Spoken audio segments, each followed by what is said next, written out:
Diapers on a plane. All right, like everybody else, my favorite thing this week in Panama was definitely Monkey Island. Having a little wild monkey jump on your back and kiss your baby, that's like definitely something you do not forget. My favorite thing this week in Panama at Christmas was actually part of it was making Christmas dinner. I made my first picnic ham, and it was pretty awesome if I do say so myself. My favorite thing this week was kissing a monkey. In week 3 and being in Panama, my favorite thing is the Arcona jump. My favorite thing in Panama on week 3 was having the best Christmas ever. My favorite thing in Panama was opening presents.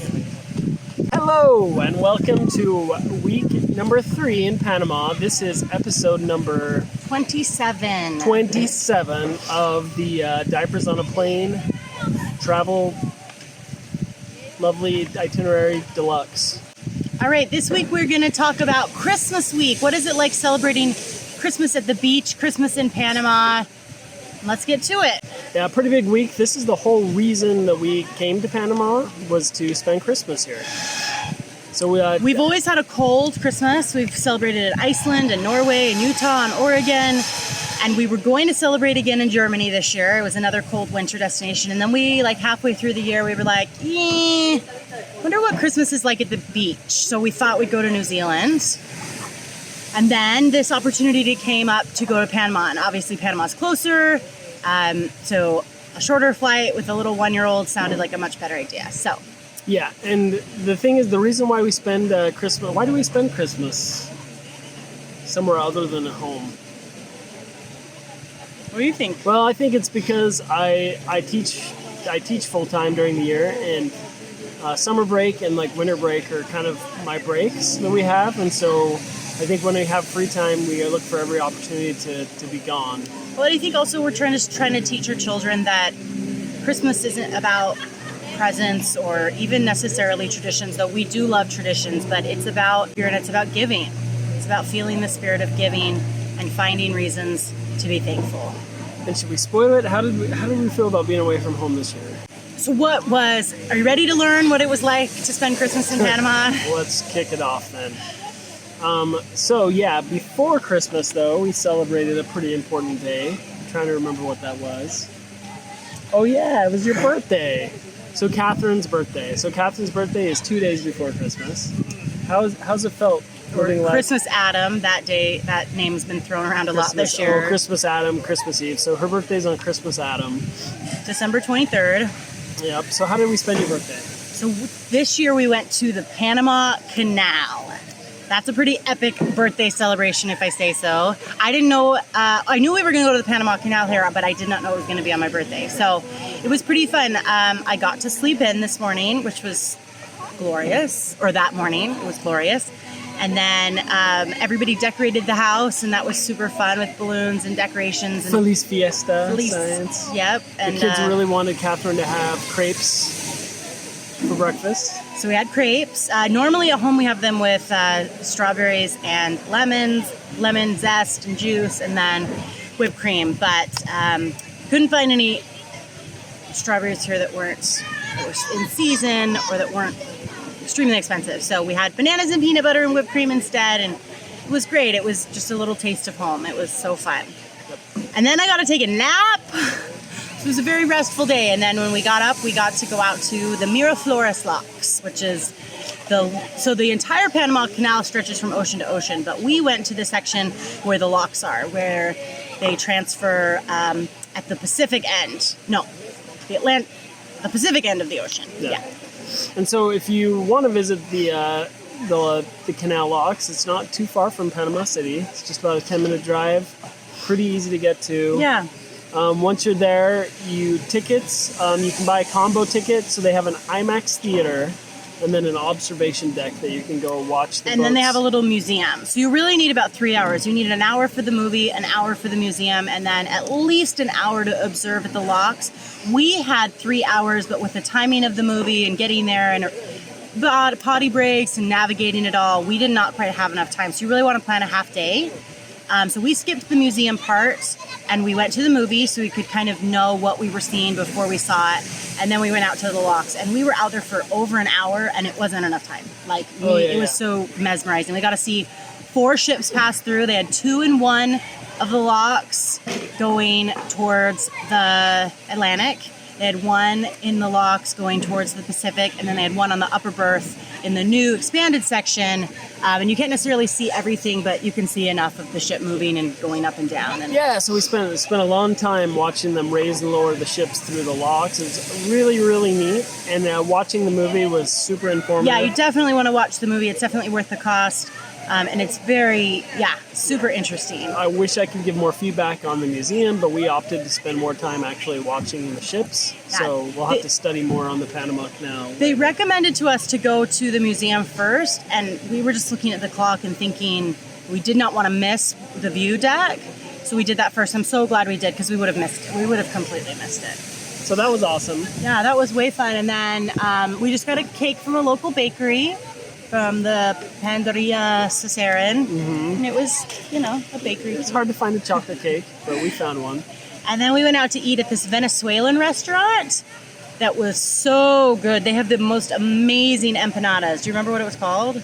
It was like Venezuelan Pandoria y Cafe or something like that. It was just this really small little quaint place, like really unassuming. You would not think it was much, but it had really good Google reviews. The empanadas were really full. They were big, and they weren't dry. Well, they were like burritos almost. Yeah, like, and one of them is like a meal, and people were coming in and out. It was pretty busy. It was great, and then it's right next to this local park, and the park didn't come up on Google Maps, so I don't know what it was called, but it was super fun, family friendly park. They had Christmas music piped through the whole playground, and there were jungle gyms and things to crawl on. We always call them spider webs. There were baby swings, there were teeter-totters, there were merry-go-rounds. Cool. And I got whammed. I got sent to Wham Holla there with was it Last Christmas? Is that what it is? Yeah. Yeah, so they played Last Christmas. Almost made it through Christmas without hearing that song. Then we went to the mall and we tried to end the day seeing Frozen 2 or Star Wars. They ended up getting sold out. Yeah, the one in English. Yeah, so. we ended up finding a Star Wars, one of the last ones that was playing in English, and it sold out. Super sad. So. But the mall was huge. This mall, we kind of talked about it a little bit last week, but the Albrook Mall, it is massive. We couldn't find the end of it. Like, we walked around for half an hour waiting for the movie to start, didn't buy our tickets in advance, and couldn't find the end of it. It was insanity. So let's talk about Christmas Eve. All right. So Christmas Eve in Panama. So Panamanian tradition at Christmas time is to celebrate gifts from the family. And decorations, homemade, handmade decorations are everywhere. Lights are everywhere. Like, really, Panamanians go all out. And the whole day is for cleaning and preparing food.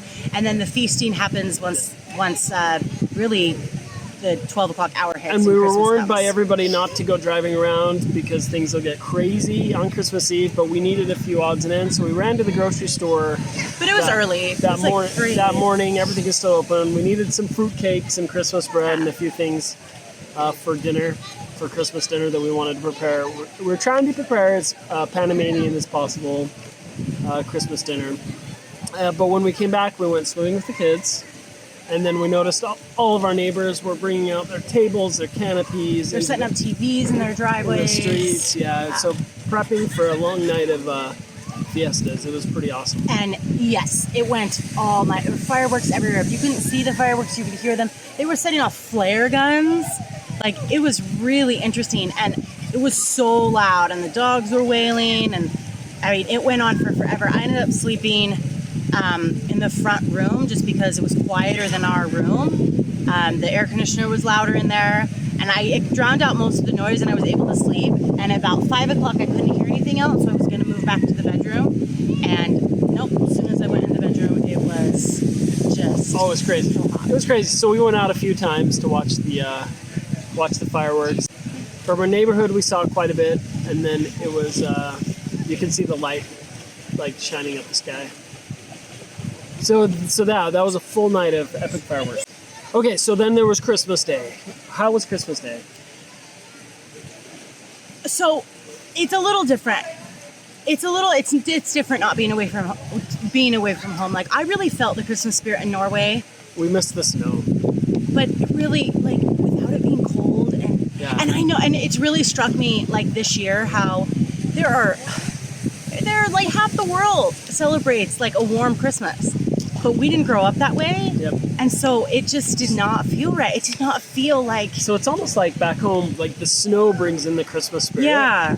But here, I'll say they do a really good job of expressing it. Like half the cars have little antlers on them. Everyone at the malls, at the stores, And all wear everybody hats. celebrates a cold Christmas. Like, even if Yeah, you're in a warm snowflakes. destination, you celebrate a snow Christmas, Christmas hats. even if you don't have snow. But Yeah. really, like, I've always been disappointed, if you wake up on Christmas morning and it doesn't snow, it's not snowing, or you don't have a blanket of snow, or it doesn't snow sometime throughout the day. And I grew up in Oregon, and we rarely had that. But since we've been in Utah, we have it all the time. But I was really disappointed waking up here It felt different. without snow. It was still amazing. It was still, we definitely felt the spirit. Little kids excited for Christmas is always amazing. And seeing your stockings filled by Santa is always amazing. But there was just something not quite. Yeah, there was something missing. It was still wonderful.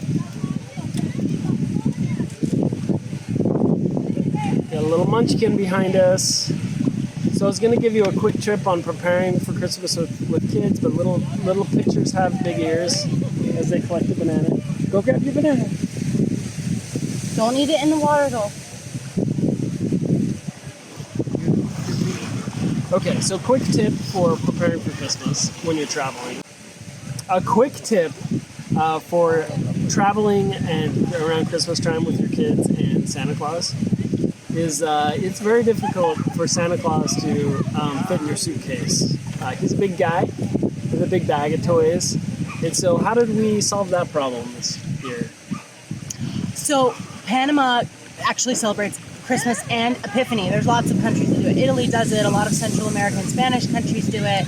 But Epiphany is the day that the wise men came. So it's, I believe that 12 days after Christmas, the wise men came and delivered gifts. So Christmas Day in Panama is about family. It's about family gifts. It's about celebrating with family, feasting all night. And then on Epiphany on January 6th is when Santa Claus comes. And it's really struck me this year how much I've realized that Santa Claus is the epitome of Jesus Christ. He's selfless. He spends all of the year preparing for gifts that he can give to children. He sacrifices the entire night every single year to give to the children. He knows when you're awake. He knows when you're sleeping. He's omniscient. He's omnipresent.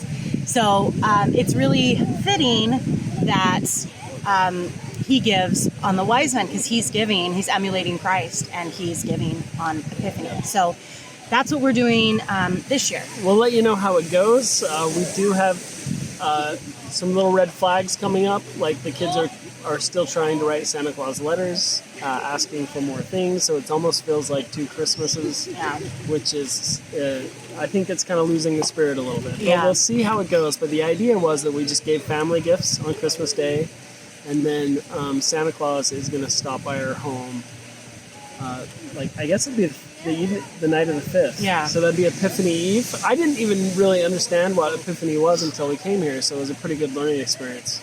But he's coming. We'll let you know how that goes. Yeah. But actually the family gift thing was actually really, really nice, because everybody knew that they were all coming from each other, and a lot of them were homemade for the kids, and they really got into it. They spent a lot of time decorating the house, like the whole With a time. yarn Christmas tree. We got them yarn, and construction paper, and they were just busy ants all the time. we had ornaments made out of pipe cleaners and signs everywhere. There were a mixture of happy birthday signs and Merry Christmas signs, and they cut out small Christmas trees out of green construction paper, and it was really sweet. It was really festive. I think we definitely want to do a lot more handmade decorations at home. As the kids have gotten older, they keep increasing the level of handmade Christmas decorations. Definitely better than last year, where all we had was crumpled up paper tied to a string, and that was everywhere. Those were awesome. But this year it was very creative, very thoughtful. Very intricate. Yeah. They kind of blow my mind at the stuff they're able to create. And really all we did was we went to a local grocery store, we got pipe cleaners, glue, tape, and a package of construction paper. and then there were scissors, and they went to town and they made it all happen, and it was really beautiful. So that was Christmas in Panama. It was awesome. It was good. We are hot and tired. We've been here for 3 weeks now, and we're going on our last leg right now. And I was actually this morning realizing, Catherine, that we have spent nearly half the year traveling. You sure? Mm-hmm. Well, yeah, when we spent so long in Korea. Yeah. Our other vacations. Yeah, because that was 5 years alone, or 5 months alone. Yeah, so we're not a full-time travel family, but I'm realizing we're pretty dang close. Being able to travel that much in 2019. So we're going to do a big recap at the end. But let's continue our last week here. All right, so the rest of the week was actually pretty eventful. We realized there were still several things we wanted to do, and we'd kind of been taking it easy. We've had some mishaps. You can check back in the previous podcast with some mishaps, which gave us a lot of down days that we weren't able to go do anything. So we needed to make up for some lost time, and there were two big things that we wanted to do, and both of them were swimming holes. And the one was called Los Cajones, which is not Cajones. Cajones, which means drawer box. Yeah. The boxes. Cajones is a different slang. Yeah. Cajones is very different. One's round, one's square. They're different. One of them you can swim in. The other one is very graphic. So. Thank you. Somebody on Instagram pointed that out to us. So we drove up to Los Cajones, and we went swimming there. It was a little bit of a hike down to it. You park. It's back up at the volcano. Yeah. It's back up at El Val. Yeah, it's up near there. And driving up to it took a little while. It was about an hour and 20 minutes from where we were. And then you park, and then if you have four-wheel drive, you can make it actually to the entrance. If not, you can pay $5 to park, and then for $3, a truck will drive you there. Yeah. And then it's like a massive, bumpy, rocky. I mean, the hill is steep and huge. But it takes you to the entrance. Really, it's not that far though. It's about a 15-minute walk. Yeah, they'll tell you it's like 30. Yeah, but it's really minutes. I don't even think it's that long. We ended up walking back because the truck wasn't there and it wasn't too bad. It's better to walk there than walk back. Yeah. There's also people there with 4x4s, like open 4x4s, and they'll, I guess, take you for $1. We read. You just have to grab them and ask them for a ride with all the kids and everybody. Well, we didn't know that at the time, but we also just took the trek home. So definitely better to walk there than back because that steep hill, obviously you are going up on the way home. Okay, so it's a slot canyon with a river going through it, and there are tons of cliff diving opportunities there. Cliff jumping. I don't know if you could dive. It's really narrow. I saw someone dive, oh, wow. But yeah, I was waiting to see if how he would come back up, and he was fine. So, Los Cajones, what was the most memorable thing about that? Actually, the whole day was just fun. It was just this crystal clear, beautiful water. The cliff jumps were amazing. Our 8-year-old son did it. He loved it. So, but the rest of it, I just swam up the river. I didn't jump either. Like, once you've had 4 kids, like, it's not fun to have all your insides jiggling around. And it wasn't too bad. Like, I have a habit of, like, really slapping my arms on the water when I jump off something really high. And it didn't really hurt this time, so I don't think it was as high as some of the high dives I've been off. And then there were smaller cliff jumps, so all the kids did smaller ones, and that was really fun. I swam all the way up to the river to where it kind of meets some rocks, and then it kind of starts its journey down the mountain. Super beautiful. But it was beautiful. It was really refreshing, it was clear, and warm, a lot of fish and fun. Around. And, yeah. Widmore and Eclair just had a blast holding each other's hands and jumping off the smaller cliffs all day long. Yeah. All right, so that was really fun. So then the next day, another thing we really wanted to do was the rainforest. Now, the rainforest has a lot of touristy things to do. You can take an aerial tram that goes through the jungle. You can take a boat ride. You can take, you can hike.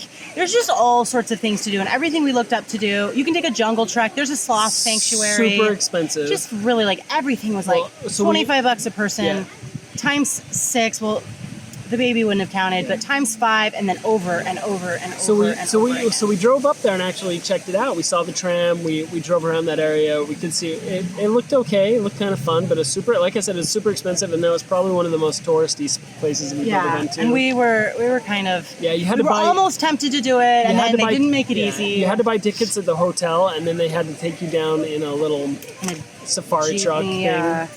and it was just crazy expensive.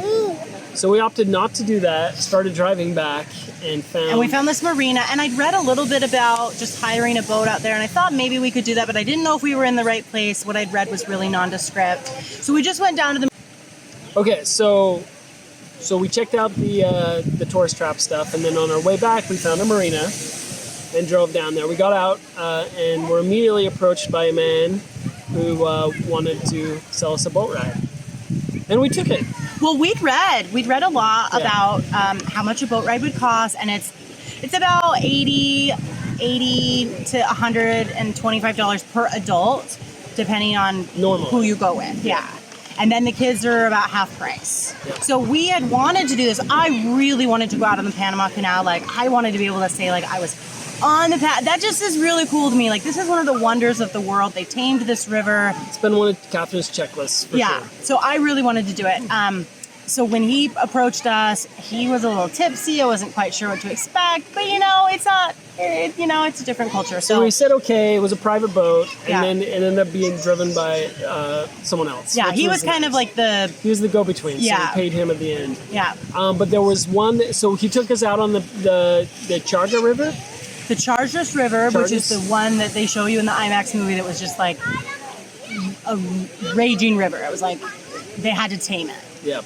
And so took us out on there, and there was one big fun surprise that we got when we were on there that we didn't know was coming, which was something we really wanted to do, but we also didn't want to spend, the $300-400 to go out there. Crazy amount of money.